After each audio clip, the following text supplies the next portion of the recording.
What's up, nerds? NATO is discussing a longer-term aid plan for Ukraine that they have described as being Trump-proof. This basically comes in the form of a 100 billion euro package, which basically is around 108 billion US dollars over the course of 5 years. Now, thus far, NATO has not provided lethal aid to Ukraine, and this really is because NATO is wanting to avoid direct escalation with Russia. However, that being said, NATO countries, that is, countries that are within NATO, have created their own individual bilateral agreements with Ukraine to provide lethal aid themselves. And that's really where Ukrainian aid has come from thus far. Now, there has been growing concern that this current configuration of Ukrainian aid, where it's really just built from a hodgepodge of bilateral agreements from various countries, that it's not really what's called Trump-proof or election-proof. And this is really referring to the rhetoric from Donald Trump that he may freeze aid to Ukraine, or that, Republicans might freeze aid to Ukraine from the United States. And this is really part of a growing concern within NATO that if an election were to spur in political change within any country that is part of a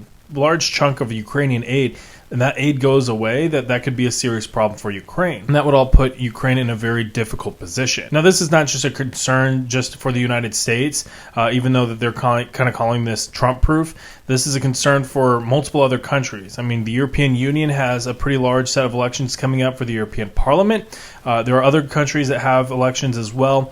And really, this kind of theory that any election could change the status of Ukrainian aid in any country, that generally holds across the board, not just with the United States. And so it appears that NATO is trying to create basically what could be described as an election-proof aid package. This aid would be delivered to Ukraine over the course of time, even if a candidate were elected to a position and they did not like that aid was going on. This also is occurring at the NATO level, meaning that, say, if Donald Trump were to be elected and if he chose to end aid to Ukraine from the United States, the aid's still going to go to Ukraine because it's from NATO. It's coming from the NATO level. And the burden for that aid is being shared amongst its members supposedly evenly. And we're going to talk here in a second about why a lot of that really isn't necessarily known yet at this moment. But the main thing is that the U.S. wouldn't have to bear the bulk of this load, which is important. I mean, that's a big part of what Donald Trump's rhetoric around NATO has been, is that the U.S. is carrying an outsized burden compared to other European countries that are part of NATO that are not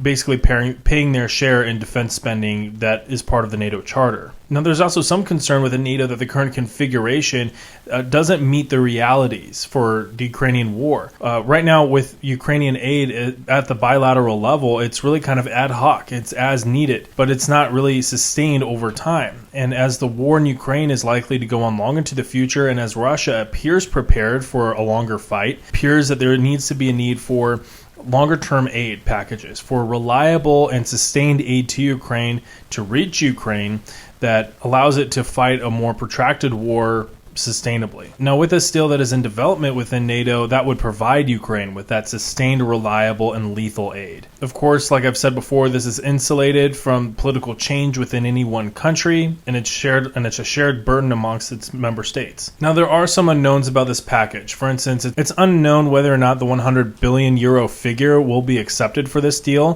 whether that goes up or whether that goes down. It's also unclear how exactly this would be financed.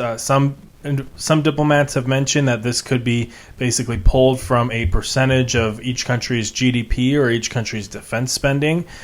It could be financed through other means. However, they will be meeting in July in Washington in a NATO summit to basically discuss this deal and other topics. Now, $100 billion is a lot of money, and it sounds like a lot of money because it is, but we need to kind of contextualize that with the war in Ukraine, especially whenever we're referencing this $100 billion over the course of 5 years. So let's say we average it out for $20 billion per year. That's not actually a lot given the amount of aid delivered to Ukraine already, and given the bill that Ukraine has to pay to itself pretty much every single year just to keep the government functioning and just to keep the military operating. In just the past 2 years that this war has been going on, Ukraine has received nearly $272 billion collectively in aid. This is from everybody worldwide. That aid has not only covered government expenses, but also military costs. Yearly, Ukraine needs over $80 billion to sustain itself. $40 billion of that goes towards military spending, and another $40 billion towards government spending, like just keeping the lights on, keeping the DMV operating, for instance, paying government salaries, stuff like that. Now, the NATO package would be spread over 5 years, like I said, so let's average that out to $20 billion a year. That's really just a fourth of the total bill that Ukraine needs per year. And another reason why the total aid to Ukraine has been so just massive, I mean, $272 billion over 2 years. I mean, compared to the $80 billion that Ukraine technically needs every year to function, well, a lot of that is really upgrading their military. Ukraine's gone through a wartime reconfiguration and modernization, as basically changing their military, growing it by a substantial amount, but also intaking all kinds of new lethal equipment, all kinds of ammunition, stuff that they didn't have before, and that costs a lot of money, and that all can kind of be tabbed into that 272, but that also pays for things like the government being able to function. We're going to talk more about that here in just a moment. Now, the concern that the U.S. might stop sending aid to Ukraine isn't really just rhetorical. There's rhetoric, of course, from Republicans that might be against aid to Ukraine. Speaker Johnson has delayed votes on the Ukrainian aid bill that's still sitting in Congress right now as they're on recess. However, he has announced recently that there might be changes to Ukrainian aid that might include part of a loan, meaning that what Ukraine receives, it will have to pay back later. Now, this might actually be better for Ukraine because this means that the United States has skin in the game. It becomes a form of an investment. If Ukraine loses, then obviously that debt is not going to be repaid. But if Ukraine wins, then they'll be able to pay that debt back. And of course, at a later time, that debt could be forgiven as well. And frankly, if this is what gets Ukraine aid, then so be it. It should be more focused on what gets aid there and not how exactly it gets there. Turning this aid into a loan is also not unprecedented. The U.S. provided Britain with loans during World War II. One loan that helped Britain rebuild after World War II was not popular in Britain. People did not enjoy that. However, the final repayment was in 2006. So something like this, it's not unprecedented. It's not the best thing, for the country that is impacted by this.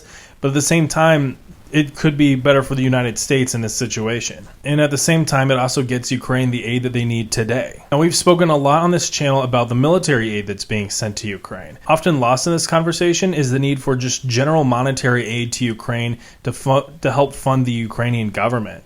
Again, like I said, that's just keeping the lights on, that's keeping the DMV open, that's keeping salaries paid. And we need to talk about why exactly that's important. The loss of Mariupol and a lot of the agricultural land across South and East Ukraine has made a huge impact on the Ukrainian economy. Agriculture was around 10% of the Ukrainian economy before the war. Since then, it's now down to roughly 8%. Mobilization has also made an impact with a lot of people that are working age, a lot of able-bodied men and women being pulled into military service. Many of them have either died or been injured, and they may not be able to return to work in the capacity that they could before. Shipping out of Odessa has also been impacted by the Russian Black Sea Fleet. There have been a lot of efforts to keep the port open and to keep shipping flowing, and thus far, that's been successful. However, there's always the threat of Russian shipping, and that is a concern for insurance providers for civilian ships going in and out of the port of Odessa. Another impact of mobilization is, of course, people are leaving Ukraine, so they're no longer paying taxes to the Ukrainian government, and they're no longer working at a Ukrainian company. A lot of those being mobilized, of course, they're not only fighting in a war that they could get killed or injured, they're also being taken away from their civilian jobs, which they were being paid a salary and paying taxes on, but now they're also having their salaries and their health benefits being paid for by the state. So this really balloons the government costs to keep people in uniform. So it's easy to forget that those kinds of expenses also need to be covered because it's not necessarily as sexy as like a package that includes Abrams tanks or F-16s. But it's still nonetheless incredibly important. In fact, it would be arguably more important than some of those weapon systems that are arriving in pretty low quantity as it is. Now, it's also easy to look at a massive figure like $100 billion and think at some point that it's being used for corruption. I think that's perfectly understandable because Ukraine has had those issues big time historically. In fact, pre-war, the Zelensky administration had a lot of controversies around corruption, even since the wars continued. Zelensky has been under pressure to increase his anti-corruption campaign. And there's oversight bodies here in the United States that overlook U.S. aid to Ukraine to make sure that the money is going where it's supposed to go. And there's also bodies within the EU that do the same thing. but there's more pressure from the United States to make sure that this corruption purge continues. Now, as this relates to the NATO bill, that'll be an open question, how exactly they plan to oversee the aid that's going to Ukraine and make sure that it's going to the right places. Some discussions have talked about there being a NATO mission, whether or not that NATO mission is based in Ukraine or elsewhere, and even some diplomats have been concerned of calling it a mission. Certainly, the fact that NATO might be in the future providing sustained long-term lethal aid to Ukraine in the form of money and other assistance, that is a change from where we were just 2 years ago. Now, with all that, I want to hear your thoughts on this because there's a lot going on in this subject and we haven't necessarily talked about it here in a minute. So let me know down in the video comments what you think. Like this video if you found it informative. It really helps out this channel and I appreciate it greatly. And subscribe for more analysis on international affairs, defense, and conflict. We talk about the war in Ukraine pretty frequently. So join this conversation, be a part of the crowd. With all that, I'll see y'all later.